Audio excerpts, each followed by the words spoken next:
Coucou, salut chers internautes, c'est Rosine Kambale ici, aka Mama Rosa. Bienvenue sur ma chaîne. La vidéo d'aujourd'hui est conçue pour soutenir les personnes qui souffrent des maladies invisibles. Ne vous dites pas que vous n'êtes pas concerné. S'il vous plaît, suivez cette vidéo jusqu'à la fin et vous allez constater que cette affaire vous concerne aussi. Qu'entend-on par maladie invisible? Ce sont des maladies qui ne présentent aucun symptôme apparent. Ils sont donc aussi douloureux. Ils sont insoupçonnés, souvent incompris, ce qui peut parfois créer des situations de détresse. Ces pathologies ont aussi des conséquences sur la vie des patients. Ils impactent leur vie sociale et professionnelle. Il y a des soins adaptés, la thérapeutique à respecter, régime à suivre, etc. Parfois, les malades font face aux préjugés des gens car des malentendus s'installent par rapport à ces maladies invisibles. La fatigabilité peut être perçue comme de la paresse. Les troubles de mémoire dus au traitement peuvent être confondus avec de la déficience intellectuelle ou de la désinvolture. Les patients atteints redoutent parfois de passer pour des imposteurs ou des malades imaginaires. Ils passent pour des paresseux ou des fainéants et qui cherchent à s'apitoyer à leur sort, etc. Les patients ressentent souvent du mépris, du rejet et de l'abandon, ce qui engendre la solitude, la dépression, voire même la phobie sociale. Les maladies invisibles sont appelées maladies silencieuses. Je vais citer quelques exemples.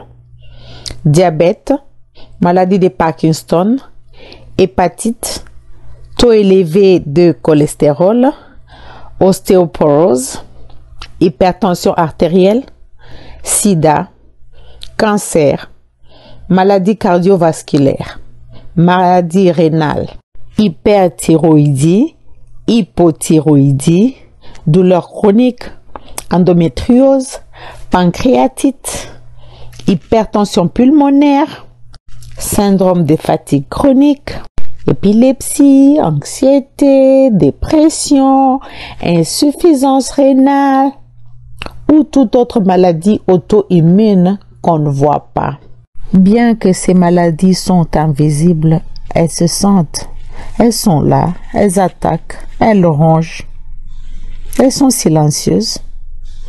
La personne souffre sans que les autres le sachent. Les gens qui en souffrent ont besoin de soutien et pas de jugement. Arrêtons de dire, si tu es malade, pourquoi tu fais alors ça? Ou bien, pourquoi tu fais telle chose? Ou c'est difficile de te croire? Ou bien, je vois bien, tu n'as rien, tu ne souffres pas. Si tu souffrais, tu allais faire ça. Et s'exclamer, oh, tu as grossi, oh, tu as maigri. Ou bien, qu'est-ce qui est arrivé à tes cheveux? Qu'est-ce qui ne va pas avec ta peau? Je parle de la part de toute personne qui est malade. Nous sommes fatigués d'entendre dire, tu es allé chez le médecin, tu as essayé ça. Oh, c'est parce que tu es comme ci, ou pas assez comme ça.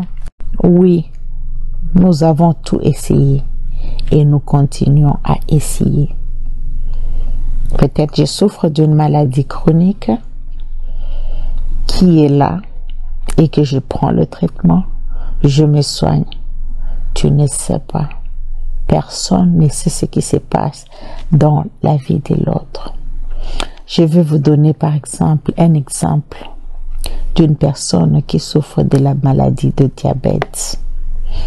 Parfois, on ne connaît pas qu'on a cette maladie, on expérience certains symptômes, on peut se sentir tout le temps fatigué, on peut suer, on peut sentir les yeux qui deviennent flous, on peut prendre du poids, on peut perdre du poids, on a tout le temps soif, on urine tout le temps. Il y a beaucoup de symptômes que je ne connais pas, vous pouvez chercher ou demander les gens qui sont spécialisés. Et la personne se demande qu'est-ce qui ne va pas. La personne va aller consulter un médecin qui va faire des examens, les examens de sang. Quand les résultats viennent, on dit à la personne que le sucre est élevé. Sucre élevé dans le sang. Je sais pas comment expliquer, je suis pas médecin, mais bref, c'est ça. On dit à la personne qu'elle a la maladie de diabète. Que dit notre communauté concernant cette maladie? C'est ce qui vient en tête. La personne se dit, oh mon Dieu, c'est une maladie que j'aurai toute la vie. Oh, je vais prendre des médicaments. Oh, je vais commencer à m'injecter tout le temps. Oh, je sais pas quoi. Je dois faire ceci. Il y a beaucoup de choses. On commence à penser même aux membres de la famille qui ont souffert de ça, qui sont peut-être morts à cause de ça. Et on se sent un peu désespéré. On ne se sent plus bien.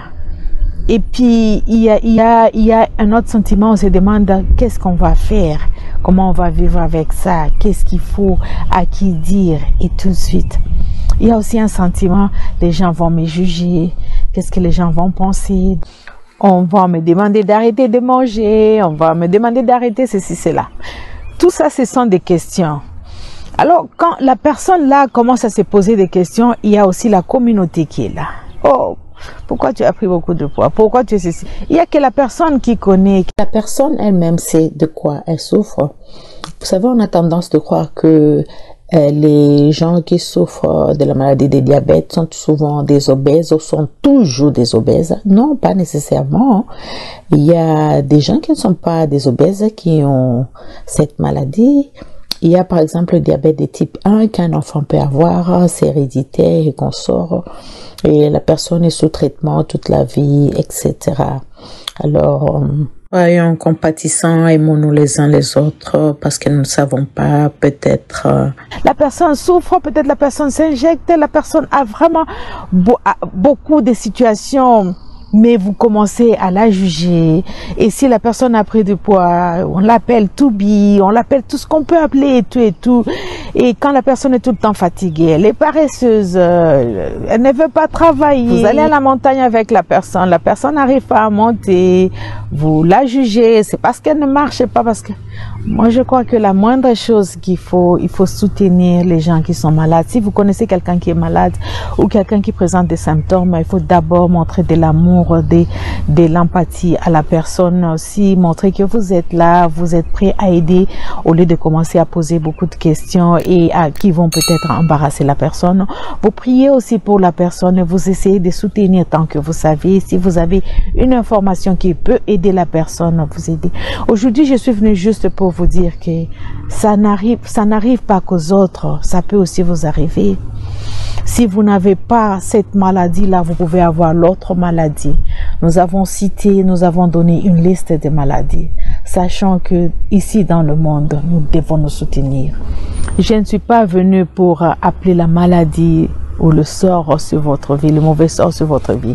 Mais je suis venue vous conscientiser que réellement il y a des gens qui sont malades silencieusement.